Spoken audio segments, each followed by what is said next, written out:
Hello guys, ജിതനാണ്, your spiritual buddy. ഞാൻ കഴിഞ്ഞ ദിവസം ഒരു വീഡിയോ ചെയ്തിരുന്നു.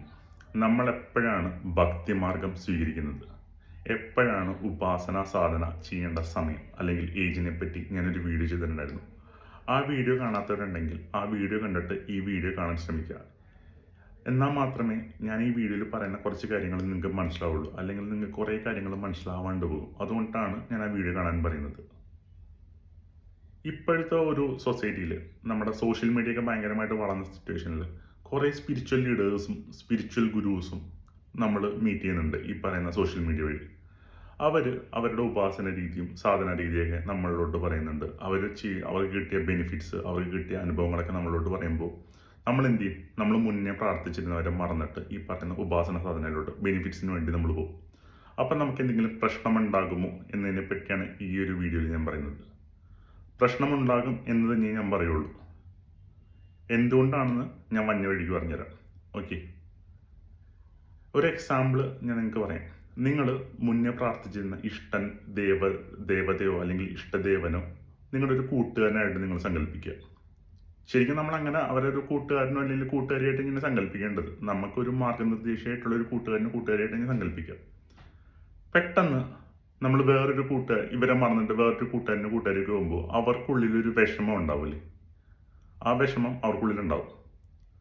ഓക്കെ, ഈ പറയുന്ന ദേവീദേവന്മാർക്ക് തമ്മിൽ അങ്ങോട്ടും ഇങ്ങോട്ടും ഈ പറയുന്ന ഈഗോ ക്ലാഷസും കാര്യങ്ങളൊക്കെ ഉണ്ടെന്നേ ഞാൻ പറയുള്ളൂ. നമ്മുടെ മനുഷ്യരെ പോലെ തന്നെയാണ് അവർക്ക് ഈ പറയുന്ന ക്ലാഷസ് ഒക്കെ ഉണ്ടെന്നേ ഞാൻ പറയുള്ളൂ. എൻ്റെ ലൈഫിൽ ഇതേപോലെ ഒരു സംഭവം നടന്നിട്ടുണ്ട്. അതുകൊണ്ടാണ് ഞാൻ ഇത്രയ്ക്കും ഡീറ്റെയിൽ ആയിട്ട് പറയുന്നത് തന്നെ. ഞാൻ 10ാം ക്ലാസ്സിൻ്റെയൊക്കെ സമയത്ത് ഭയങ്കരമായിട്ട് കൃഷ്ണനെ ആരാധിച്ചിരുന്ന ഒരു വ്യക്തിയാണ്. ഇപ്പോഴും കൃഷ്ണനെ ആരാധിക്കുന്നുണ്ട്, പ്രാർത്ഥിക്കുന്നുണ്ട്. പക്ഷെ ഒരിടയിൽ ഞാൻ ഈ പറയുന്ന ഗുരുവായൂരപ്പനൊന്ന് നൈസായിട്ട് സ്കിപ്പായി പോയി. അപ്പോൾ കുറച്ച് പണി കിട്ടി. എങ്ങനെയാണെന്ന് വെച്ചിട്ടുണ്ടെങ്കിൽ ഞാൻ പറഞ്ഞുതരാം. ഞാൻ 10ാം ക്ലാസ്സിൽ നല്ല മാർക്ക് മേടിച്ച് കഴിഞ്ഞിട്ടുണ്ടെങ്കിൽ ഞാൻ ഗുരുവായൂർ വന്നിട്ട് ശയനപ്രദർശനം നടത്തിക്കോളാം എന്ന് ഞാൻ നേർന്നിട്ടുണ്ടായിരുന്നു. അൺഫോർച്ചുനേറ്റ്ലി ഞാനിത് എൻ്റെ വീട്ടുകാരോടോ ആരോടോ പറയാൻ മറന്നുപോയി എന്നേ പറയാൻ പറ്റുള്ളൂ. മറന്നുപോയി. ഞാൻ ആ സമയത്ത് എക്സാമിൻ്റെ സമയത്ത് തിരക്കിലൊക്കെ ആയപ്പോഴാണ് ഞാൻ മറന്നുവിട്ട് ഞാൻ പോയി പരീക്ഷ എഴുതി.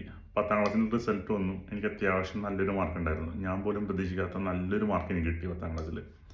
+1 ആയി. ഈ കാര്യങ്ങൾ കംപ്ലീറ്റ്ലി മറന്നു പോയിട്ട് പിന്നെ നല്ല മാർക്കൊക്കെ കിട്ടിയല്ലോ, പിന്നെ അടിച്ചു പൊളിക്കാന്ന് പറഞ്ഞാൽ അടിച്ചു പൊളിച്ചങ്ങോട്ട് പോയി. +1 ബോർഡ് എക്സാമിൻ്റെ റിസൾട്ട് വന്നപ്പോഴാണ് ഞാൻ ഞെട്ടിയത്. +1 ബോർഡ് റിസൾട്ട് അത്യാവശ്യം നല്ല ഫ്ലോപ്പായിരുന്നു എന്ന് പറയുള്ളൂ. നല്ല മാർക്ക് പ്രതീക്ഷിച്ചിരുന്ന എനിക്ക് ഒന്നും കിട്ടില്ല. പിന്നെ ഫിസിക്സ് മോഡൽ എക്സാമിൻ്റെ ഡേറ്റ് വരെ മറന്നൊരു വ്യക്തിയാണ് ഞാൻ. അങ്ങനെ നിൽക്കുന്ന സമയത്താണ് എൻ്റെ വീട്ടിൽ കുറച്ച് പ്രശ്നങ്ങളൊക്കെ ആയിട്ട്, അതായത് എൻ്റെ കുടുംബത്തിൽ കുറച്ച് പ്രശ്നങ്ങളൊക്കെ ആയിട്ട് ഞങ്ങൾ അഷ്ടമംഗല്യ പ്രശ്നം വെച്ചു. ഞങ്ങളുടെ അച്ഛൻ്റെ ഫാമിലീസ് എല്ലാവരും കൂടി ചേർന്നിട്ട് അഷ്ടമംഗല്യ പ്രശ്നം വെച്ചു. അഷ്ടമംഗല്യ പ്രശ്നത്തിൽ അശ്വാരൂഢം വന്നിട്ട് ബ്ലോക്ക് ചെയ്യണിരുന്നു. ആരൂഢം വന്ന് തടയാന്നറിയില്ല.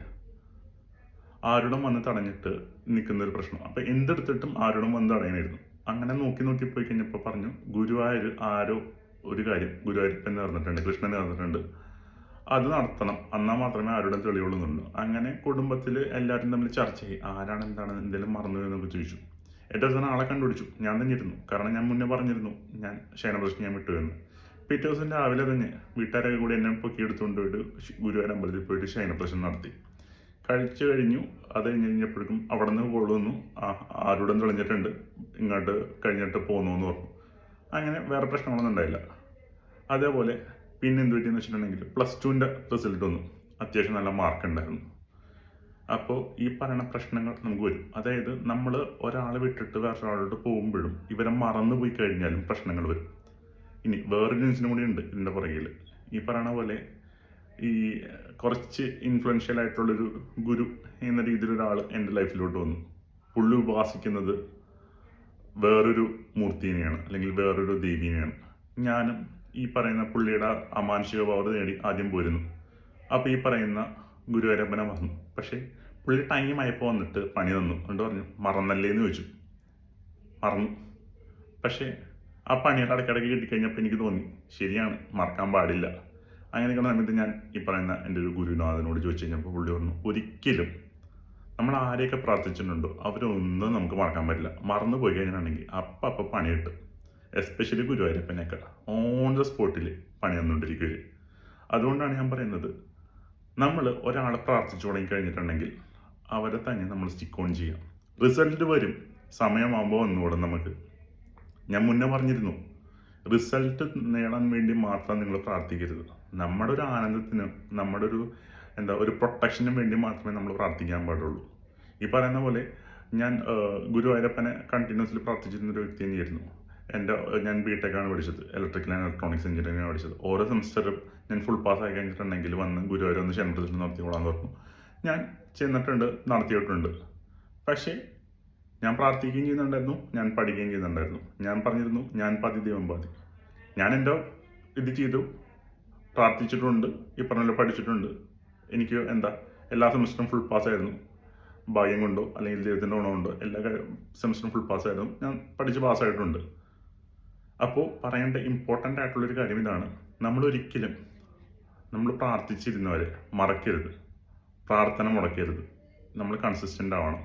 അതുകൊണ്ടാണ് നമ്മൾ ഈ പറയുന്ന സ്പിരിച്വൽ ലീഡേഴ്സോ സ്പിരിച്വൽ ആളുകളുടെ വാക്കും കേട്ടിട്ട് നമ്മൾ പുതിയ സാധനത്തോട്ട് പോകുന്നതിന് മുന്നേ നമ്മൾ 100 വട്ടം ചിന്തിക്കണം. പോയി കഴിഞ്ഞിട്ടുണ്ടെങ്കിൽ ആദ്യത്തെ ഉള്ളവർക്കും കൂടി നമ്മൾ ടൈം കണ്ടെത്തേണ്ടതുണ്ട്. ഇല്ലെങ്കിൽ ഈ പറയുന്ന പ്രശ്നങ്ങൾ നിങ്ങൾക്ക് വരും. ഇത് പറയാൻ വേണ്ടിയാണ് ഞാൻ വന്നത്. ആക്ച്വലി ഇതൊന്ന് നിങ്ങൾ ശ്രദ്ധയിൽ വെക്കുക. ഇല്ലെങ്കിൽ എനിക്ക് കിട്ടിയ പോലത്തെ പണികൾ കിട്ടും.